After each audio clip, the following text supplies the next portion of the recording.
Cette vidéo est sponsorisée par le VPN CyberGhost, et oui, c'est très sérieux. Contente de vous revoir. Récemment, ma chaîne a été piratée par des vilains garnements qui en ont profité pour y diffuser des vidéos d'arnaque à la crypto-monnaie. Complot! J'ai bataillé pendant plus d'une semaine pour la récupérer et cette vidéo vous indique si j'ai gagné. Bah oui, vous avez osé douter, acheter mes Zircoins. Au final, j'ai 7 comptes qui se sont fait pirater, 8 depuis ce matin. J'ai pas encore tout récupéré, hein, je vous détaille ça en fin de vidéo. Si vous êtes un fiefé créateur de contenu, je vous invite à regarder ce morceau pour ne pas vous faire avoir à votre tour, parce qu'en ce moment, les influenceurs tombent comme des missiles à Gaza. Rip la monétisation. En tout cas, maintenant, la chaîne YouTube est de nouveau mienne, et c'est avec une joie non dissimulée et une langue dégoulinante que je vous fais cette vidéo. Mes copains pirates, elle est pour vous celle-là. C'est racé. Seulement voilà, en chemin, j'avais eu la bonne idée d'annoncer ça sur Twitter, ce que vous n'avez pas raté de me rappeler. Permettez que je ripole mes manches. Comme je suis une femme de mi-promesse, je vous fais une vidéo pas live sur la crypto-zoologie. Bah oui, j'ai des principes. Alors la crypto-zoologie, c'est quoi? Eh bien, c'est l'étude très sérieuse des monstres et autres créatures qu'on n'est pas sûr qu'elles existent vraiment. Un peu comme le cerveau de PH. La méthode scientifique de ces auteurs étant légèrement bancale, on la classe plutôt dans la catégorie des pseudosciences. Alors pour fêter mon retour, voici mon classement 100% crypto avec mes conseils d'investissement à la clé.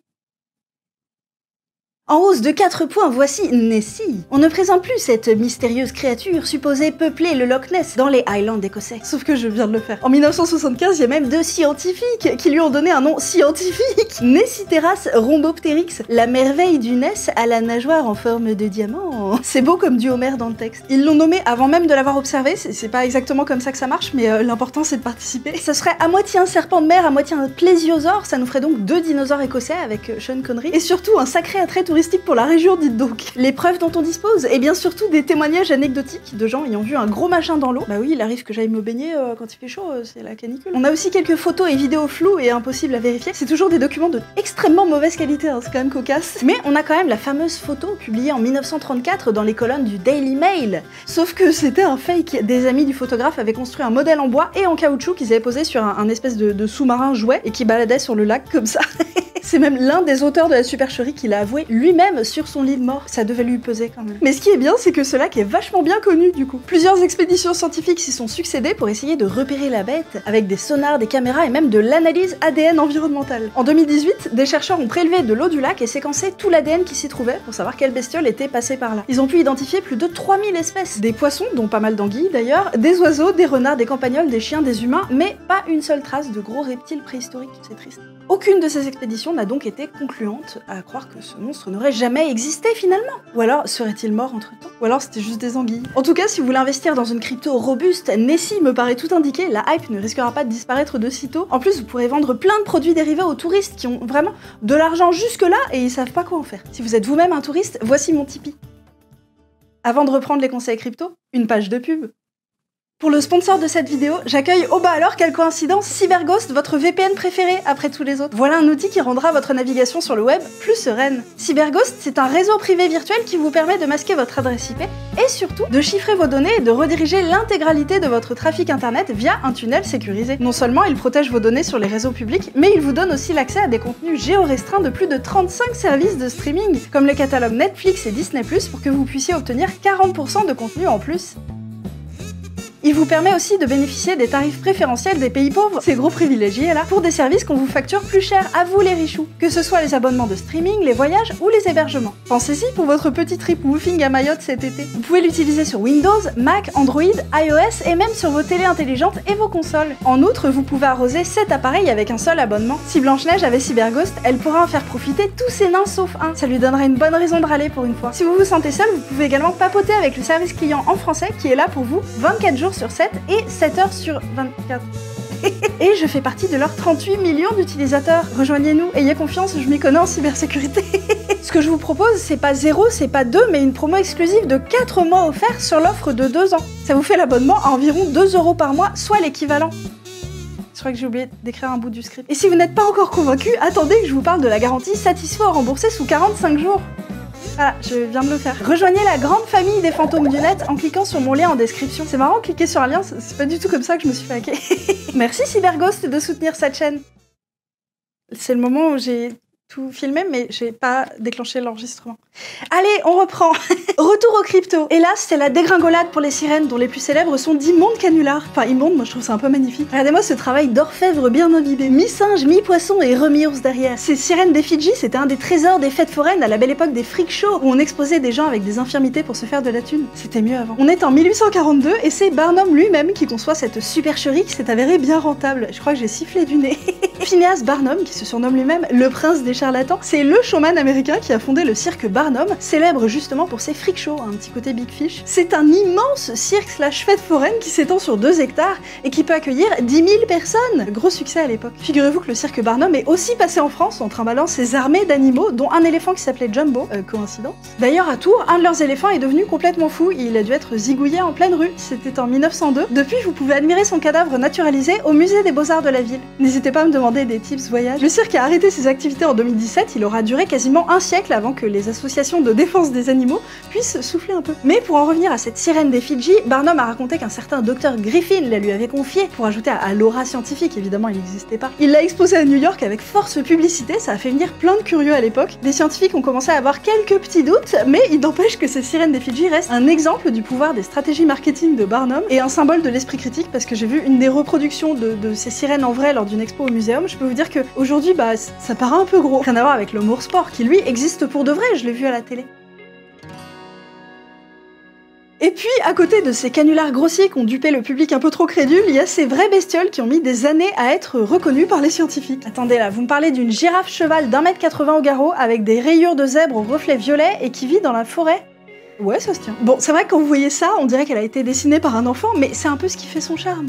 Ça a beau être une créature discrète et cryptique, les peuples des forêts congolaises connaissaient l'okapi comme leur poche. Mais les Européens, eux, sont montrés un peu méfiants. Vers 1900, un explorateur colonial britannique du nom de Sir Harry Johnston s'est mis en quête de trouver ce drôle de cheval africain. Il a réussi à se procurer des peaux et des crânes de la bestiole qu'il a envoyé à un ami zoologiste à Londres. Verdict, ce n'est pas un canular, il s'agit bel et bien d'une nouvelle espèce de la famille des girafidés, et lui de baptiser l'animal Okapia johnstoni en hommage à son copain. Mais ça n'a pas été suffisant parce que les scientifiques restaient sceptiques. C'est en envoyant de plus en plus de spécimens, parfois des bestioles entières, qu'ils ont fini par capituler. L'okapi, c'est l'un des rares cas où ce qu'on pensait être une créature fantasque et imaginaire s'est avéré être une vraie bestiole. Et c'est même l'un des derniers grands mammifères qu'on ait décrit. Je rappelle que c'était au début du XXe siècle. Bon, par contre, pas touche, parce que l'espèce est protégée et en danger d'extinction, donc on ne spécule pas sur le dos de l'okapi. En revanche, les crypto-gros misaient tout sur le kraken.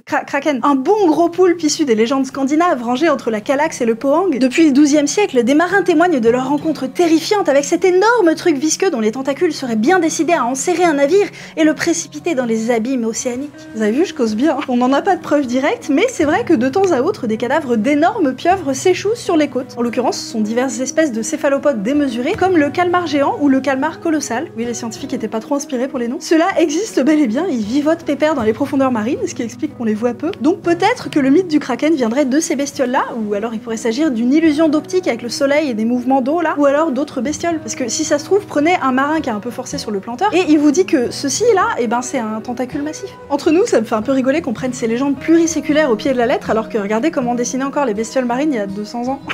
Voilà donc pour le kraken, une valeur refuge. On enchaîne avec plus 2 points pour l'abominable homme des neiges, ce gros nounours mi-singe mi-humain qui peuplerait nos sommets. La preuve, on en a trouvé des traces de pas, du duvet et même un scalp gardé dans un monastère reculé. Bon, dans les faits, des analyses ont montré que ces attributs appartenaient à divers animaux connus, comme des ours ou des chèvres dans le cas du scalp. Pauvre bête. Imaginez que sur les pentes enneigées de l'Himalaya, il y a probablement une biquette qui se balade avec la coupe de Jiraya. Je fais court pour le Yeti, je lui ai consacré toute une vidéo poilue pour Info ou Mytho, je vous invite à aller la voir, vous serez pas déçus. Voilà, j'espère que vous y voyez un peu plus clair sur la crypto maintenant et que vous saurez investir malin. Et maintenant, le moment que vous attendez tous, la story time sur mon piratage. Tout a commencé par un mail pas mal crédible, en anglais certes, qui me proposait un partenariat commercial avec une célèbre marque d'eau minérale que je ne citerai pas. J'avais un petit doute mais pas trop, du coup j'ai posé des questions par mail pour voir si c'était un humain derrière, ils m'ont répondu, j'avais oublié que ChatGPT existait, et puis ils m'ont envoyé un brief créatif, donc c'est ce que les marques envoient aux créateurs pour qu'ils puissent écrire après une sponsor, un truc comme ça. Ils m'ont envoyé un brief créatif, un PDF en pièces jointes, et ils m'ont aussi... il y avait un autre document, je me souviens plus exactement quoi, mais c'était un lien vers une Dropbox, je me suis dit allez, j'étais pas sûre en cliquant, je me suis dit allez YOLO, et j'ai cliqué, et il y avait un autre document derrière, un truc à dézipper, tout ça, bref. Donc c'était vraiment plein d'informations, ils sont vraiment fait chier à faire tout un brief créatif crédible et tout. Je leur réponds à leur mail en disant bah écoutez, pourquoi pas, faut qu'on y réfléchisse. Par contre, est-ce que vous pouvez me confirmer que vous bossez bien pour cette marque-là? Parce que j'ai tapé votre nom dans Google avec le nom de la marque, j'ai rien trouvé. Enfin voilà, j'ai fait quelques petites vérifications. Comprenez que je puisse être méfiante, voilà, cordialement. Et en même temps, j'envoie mon mail et je reçois un mail de Google qui me dit vous avez été piraté, en gros. Ils ont pris le contrôle de mon compte Google. Ils m'ont éjecté du truc immédiatement, c'est-à-dire qu'ils ont changé le mot de passe, évidemment. Ils ont changé l'email de récupération et le téléphone de récupération, donc j'avais vraiment juste plus accès à mon compte du tout. Pour répondre aux questions des petits malins, oui, j'avais la double authentification activée. Les informaticiens à qui j'ai pu en parler m'ont dit que peut-être ils auraient pu choper les cookies d'authentification dans mon navigateur, comme j'étais loguée dans mon navigateur. Quelques heures plus tard, ils ont... Ils ont fait une rénovation de rang quantique de ma chaîne YouTube. Ils ont fait un truc à la gloire des crypto-monnaies, là. Ils ont diffusé un live en mon nom sur ma chaîne pour inciter les gens à acheter des cryptos. D'ailleurs, c'est bizarre de vous cibler pour ça, parce que, bon, vous êtes déjà intelligents, et donc, ça a pas dû être très rentable. Certains d'entre vous ont signalé à la chaîne, elle s'est fait strike. C'est mieux comme ça. Et donc après, j'ai entamé toutes les procédures pour récupérer et mon compte Google et ma chaîne en essayant de prouver que c'était bien moi et tout. Enfin, c'était long. Merci à ceux qui m'ont aidé, je les cite après. Donc, ils m'ont pris mon compte Google, la chaîne YouTube, et après, c'est pas fini. Donc, j'avais changé tous mes autres mots de passe. Et en fait, j'en avais oublié, parce que quelques jours plus tard, c'est mon compte Facebook qui s'est fait pirater. Donc à ce jour, j'ai toujours pas récupéré. Mon compte Facebook et la page Sciences de comptoir associée. Encore une fois, j'ai essayé de changer les mots de passe que j'avais pu oublier derrière ça. J'ai dû encore en oublier, parce que depuis, j'en suis à 8 comptes depuis ce matin qui ont été piratés. J'ai récupéré la plupart. Il y a certains sites qui sont intelligents qui ont bloqué les connexions, mais bon, bref. Ce matin, c'était mon compte Steam, c'est rigolo. Voilà, donc j'ai été porter plainte. Ah oui, ils ont aussi essayé de pénétrer mon compte Samsung, les coquins, donc je sais pas s'ils ont réussi à entrer dans mon téléphone, je ne pense pas a priori. Mais c'est rigolo, ça ne s'arrête jamais. Bref, protégez-vous, ne cliquez pas sur les pièces jointes ni les liens dans des mails parce que ça va vous gâcher plusieurs semaines de votre vie. Et c'est le moment des remerciements. Un immense merci à Qu'est-ce que tu geeks pour la gestion de crise informatique. Abondance vous leur cloche, ils ont une excellente chaîne d'informatique. À mes parents pour l'aide aux démarches informatico-administrativo-pénales et à tous ceux qui ont manifesté leur soutien dans cette épreuve qui, je vous avouerai, était pas facile. J'ai hésité plusieurs fois à tout plaquer pour ouvrir une ferme d'animaux nains dans le Périgord. Il est peut-être pas trop tard. Merci infiniment aux personnes sans qui j'aurais jamais réussi à récupérer ma chaîne. Mention spéciale à Bart, Romain et David de YouTube, à Bruce qui a fait des pieds et des mains pour une chaîne de géologie, faut vraiment pas se respecter soi-même, et à Gontran H qui n'a rien fait du tout et c'était mieux comme ça. Mais n'en déplaise aux points genoux et aux amateurs de psychologie évolutionnaire, la chaîne tient le cap. Cette métaphore vous donne une idée des futurs contenus ici et sur Instagram et TikTok, des comptes qui n'ont pas été piratés, c'est bon. Puisque j'étais récemment dans le canal du Mozambique pour accompagner une campagne océanographique 100% cailloux, même qu'ils ont fait de très belles découvertes, je brûle de vous le dire, mais je garde le suspense pour l'instant, faudra revenir sur cette chaîne. Bel été à tous, je reviens vite avec la suite des festivités, et d'ici là, je vous souhaite tout le meilleur et la prospérité. Protégez vos comptes, n'attendez pas pour sauvegarder vos données et achetez mes zircoins. Et n'oubliez pas d'aller zioter notre partenaire Cyberghost pour protéger votre vie privée et débloquer des contenus exclusifs. Cliquez sur le lien en description pour profiter de 4 mois offerts, 83% de réduction. Essayez-le sans risque grâce à la garantie satisfait ou remboursé pendant 45 jours. Ça aussi, ça fait du bien de le faire sur cette chaîne. Don't stop.